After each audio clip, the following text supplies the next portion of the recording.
दिवाली से पहले बीजेपी जो है दंगा फसाद करवा सकती है, राइट्स करवा सकती है। बिहार में भी कई जगह आपने देखा होगा नहीं, हम लोगों ने तो देखा जो बीजेपी के जो बड़े बड़े नेता हैं या केंद्र मंत्री हों या सांसद हों, जिस प्रकार से बिहार में भी नफरत की बातें इन्होंने की हैं, गैर संवैधानिक बातें जो की हैं, जिस प्रकार से जहर फैलाने की कोशिश ये लोग कर रहे हैं, वो तो साफ दिखता है। और बीजेपी का तो चाल चरित्र ही है दंगा कराना। बिना इन नफरत की राजनीति किए हुए ये लोग तो जिंदा रह ही नहीं सकते। तो ये तो उनका चाल चरित्र है, तो इसमें कोई बुरी बात नहीं है जो ममता बनर्जी ने कहा।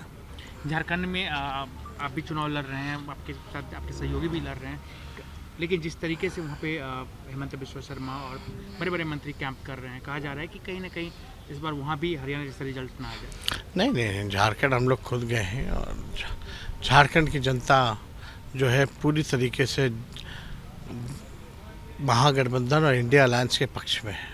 भाजपा के लोग जिस तरह से वहाँ ओबीसी आरक्षण को नहीं होने दिया उन लोगों ने, जो 27% जो किया हुआ था, जल जंगल ज़मीन की बात जो थी, भाजपा के लोग जो है ये सब लोग जो है छीनना चाहते हैं, हथियाना चाहते हैं। तो लोग जो हैं वहाँ भाजपा के प्रति जो है लोग काफ़ी गुस्से में हैं। और सबसे ज़्यादा अगर किसी ने झारखंड में अगर किसी ने राज किया है तो वो भाजपा है। अगर झारखंड में चाहे मैया स्कीम हो, जिस प्रकार के नए नए योजना हेमंत सोरेन ने लाने का काम किया, तो मुझे पूरा भरोसा है कि झारखंड की जनता जो है महागठबंधन और इंडिया पक्ष के मतदान करेगी और हम लोगों की जीत होगी। हॉर्स ट्रेडिंग की भी बात कही जा रही है कि वहाँ पे नहीं, वो तो भाजपा का चाल चरित्र है। जहाँ सरकार नहीं बनती वहाँ ये प्रयास करते हैं, पूरा करते हैं। झारखंड में भी किया, महाराष्ट्र में भी किया, कर्नाटका में भी किया, राजस्थान में भी कर रहे थे, मध्य प्रदेश में किया, छत्तीसगढ़ में किया। तो ये तो इनका चाल चरित्र है। आप बिहार में नहीं, बिहार में देख लीजिए ना, सीएम को ही हाईजैक कर लेते। जहाँ विधायक खरीदा जाता वहाँ खरीद लेते हैं, जहाँ विधायक जहाँ के नहीं खरीद पाते हैं वहाँ सीएम को ही हाईजैक कर लेते हैं। बिहार में आप नहीं थे, जिस तरीके से आपने आपका मकान खाली हुआ, 5 नंबर बंगला, उसके बाद आपके ऊपर आरोप लगाया गया, लेकिन हालांकि भवन निर्माण ने बाद में जिस तरीके से, अब देखिए, हमने तो साफ तौर पे उस दिन भी कहा था जब आरोप, देखिए बीजेपी का एक ही काम है कि छवि को बदनाम करो, इनको बदनाम करो। हमको हत्यारा भी बोलते हैं, भ्रष्टाचारी भी बोलते हैं, हमको शराब पीने वाला भी बोलते हैं, सब कुछ बोलते हैं। तो कार्रवाई करो ना फिर। केवल भाषण देने से नहीं होता, एलिगेशन लगाने से नहीं आता, एलिगेशन को प्रूव भी करना होता है। अभी कुछ दिन पहले जनता दल यूनाइटेड के लोगों ने हम पे आरोप लगाया कि हमने सैलरी घोटाला की, पता नहीं कौन सा घोटाला, ना उसमें कोई सर है, ना सत्य है, ना कोई लॉजिक है।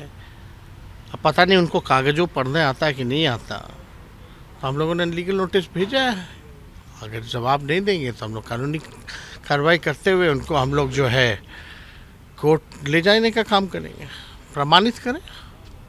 शराब, बिहार में जहरीली शराब से केवल सिवान, छपरा और गोपालगंज नहीं, मुजफ्फरपुर में भी देखिए, नीतीश कुमार जी जब से बिहार में आए तब से इन्होंने शराब की दुकानों को बढ़ाने का काम किया।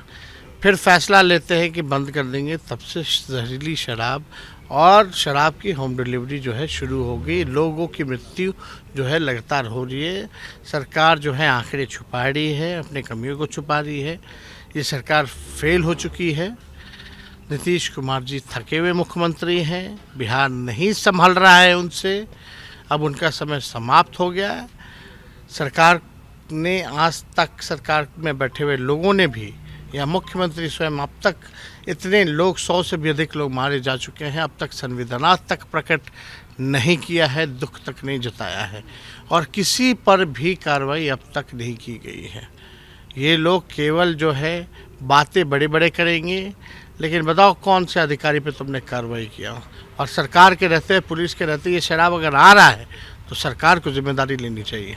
योगी आदित्यनाथ कह रहे थे कि कटोगे तो बटोगे, अब संघ भी कहीं ना कहीं उनके इस बयानों को समर्थन दे रहा है। बहुत यही भाषा, गिरिराज सिंह, ये लोग का एजेंडा है। ये लोग नफरत फैलाने वाले लोग हैं और भाजपा अगर इस तरह का काम करेगी बिहार में, खास तौर पे अगर बिहार को नुकसान हुआ, किसी के जीवन की क्षति हुई और बीजेपी अगर दंगा कराने में सफल होती है तो एकमात्र दोषी माननीय मुख्यमंत्री नीतीश कुमार होंगे और भाजपा के लोग होंगे। एक अंतिम सवाल, आप लोगों के ऊपर हमेशा परिवारवाद का आरोप लगता है, लेकिन जिस तरीके से जीतन मांझी जी का परिवार का देखा जाए, देखिए, वो हम भी अब चुनाव लड़ रही है। लोकतंत्र में जनता मालिक है, जनता को निर्णय लेने दीजिए।